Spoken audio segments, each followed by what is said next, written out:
So welcome to the Yale School of Forestry and Environmental Studies and to our series of conversations with environmental leaders, particularly thinking this year about climate change.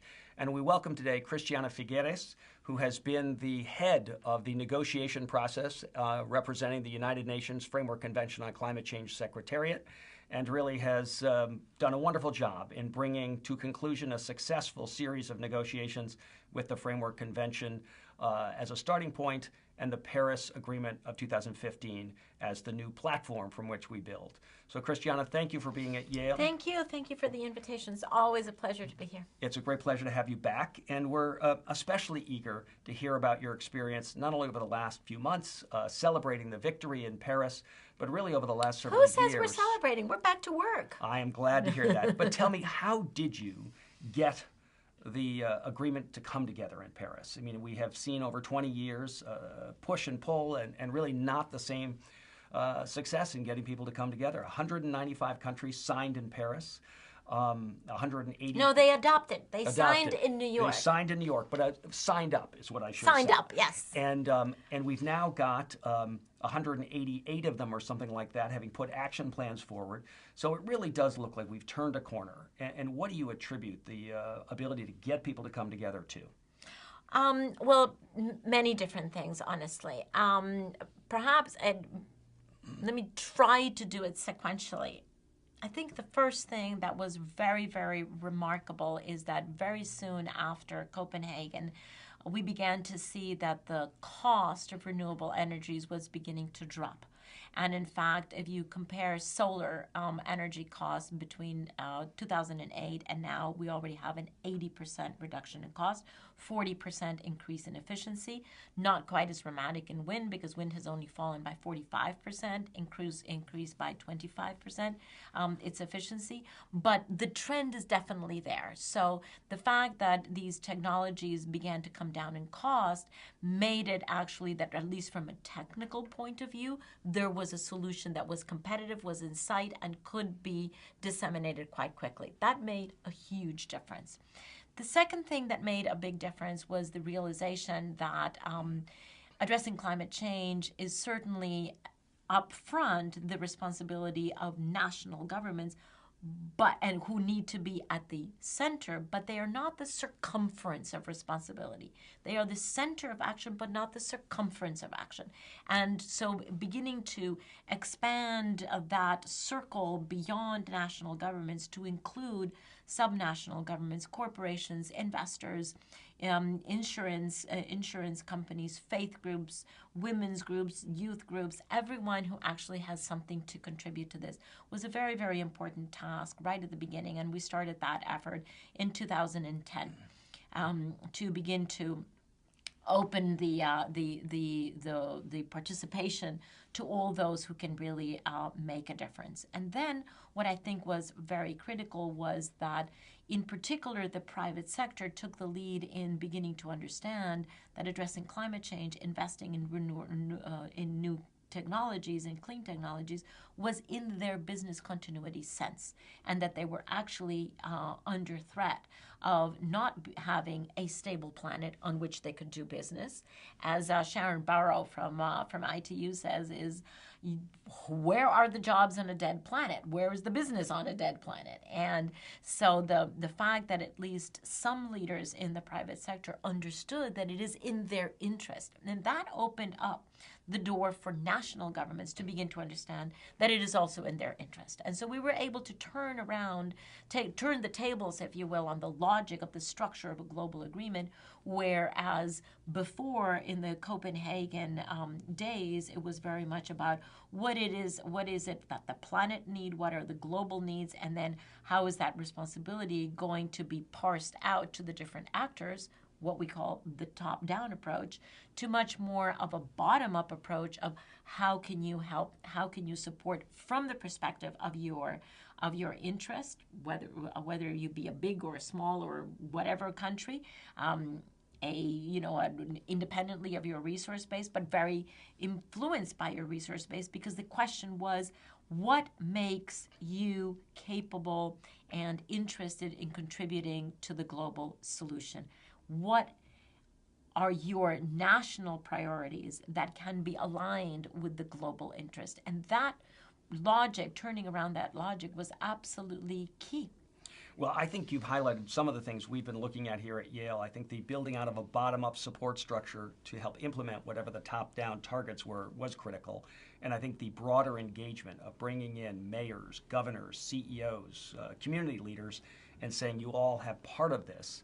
But I also wonder whether some of the success wasn't due to a spirit of Paris that was optimistic. And you yourself, despite the heavy burden, and I know you feel challenged, are able to maintain an optimistic spirit. Was that every day, or were there down moments?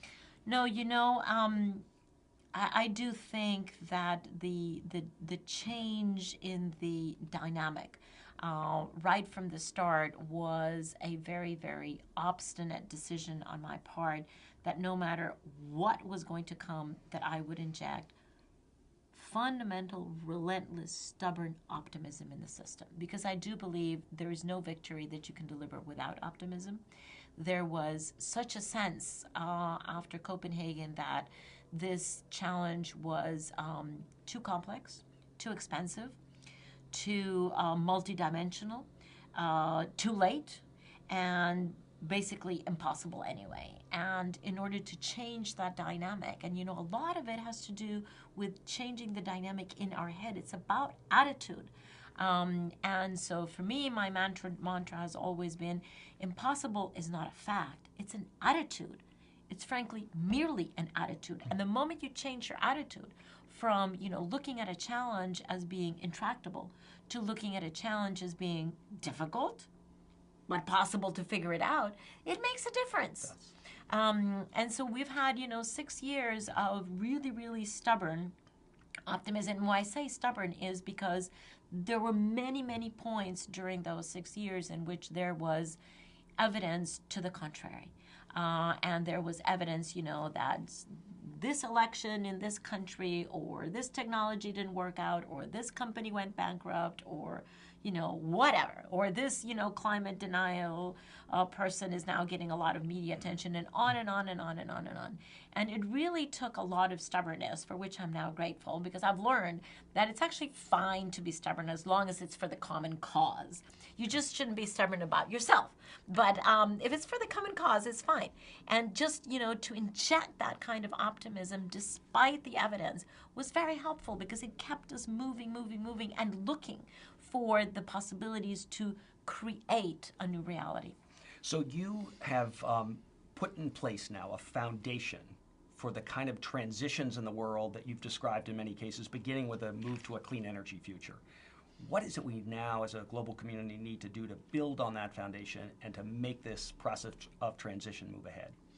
I think there are two very urgent tasks. One is to continue, because it has already started, but to continue the development of policies and incentives in countries now, because we already have it at the global level. At the national level, we need the policies and incentives that are going to attract the capital into those clean technologies. And the second is the capital itself, the capital shift. So the capital needs to be shifted as quickly as possible. In fact, over the next 5 years, we really need to see policy and capital working together to be able to give us evidence that we have not just plateaued greenhouse gases, which is where we are now, but that we've peaked and started the descent. Because if we don't do that, we will have closed the door on any possibility of arresting the increase of temperature more than 1.5, and we cannot, from a moral point of view, there is no way that we can contemplate a world that goes above 1.5 in increase in temperature, because the human cost, in particular for the most vulnerable, is too high. If we go above 2 degrees, the economic cost is one that this society cannot bear. The insurance companies have already been very clear about the fact that a world that goes above 2 degrees is systemically uninsurable. So going above 2 degrees is systemically and economically unbearable. Going above 1.5 is humanly unacceptable. So you are clear that we do have to lift the trajectory of global action, and you've laid out a number of elements of this. What is your biggest fear about what might obstruct that? I think the biggest fear is the lack of awareness of the urgency, and I think, Paris unfortunately contributes to that, because the only timelines that we were able to put into Paris as being destination or being, final moments toward which we're all working is the commitment that is in the Paris Agreement, in fact, right there in Article 2, to reestablish the ecological balance between emissions and absorption by the second half of the century. So that piece of, the second half of the century would almost have you believe that we have that much time, that we still have 35 years. But that's not true. Because if we want to be at that ecological balance between absorption and emissions, then we need to start moving, particularly the energy sector, but also the land use sector, into low carbon. Because otherwise we will be investing quite heavily, because we will be investing about $1 trillion into infrastructure every year, no matter what, with or without climate change, with or without carbon intensity, and without making a very clear decision that we need to invest into low carbon infrastructure. We will be investing into an infrastructure whose lifetime will be at least 20, 30 years, which means for the next 20, 30 years, we will have the attendant emissions. So the change needs to occur now. It's over the next 5 years. And that is an urgency that is not immediately visible in the Paris Agreement. So let me ask you one last question, and that is, what do you personally, as you depart your role with the Secretariat and move on to a new second chapter on this issue, what are you going to do? Well, I've already swallowed the alarm clock, so that's number one. Number two is... 5-year alarm clock, is that right? 5-year alarm clock. So number two is invite everybody else to swallow the alarm clock. But it is about, raising the awareness of the urgency of this, of the cost that is going to be paid, particularly by vulnerable populations all around the world, and beginning to identify where can we see some very key systemic barriers that would keep the pace of change down and begin to untie those Gordian knots, which is entirely possible. Because they're all Gordian knots that are man-made. So we've created these regulatory walls. We can certainly undo them, but it really does take concerted effort and iron determination. Christiana Figueres, thank you for being with us at Yale. Thank you. And thank you for what you did for all of humanity in providing this foundation on which we now can build. Thanks so much.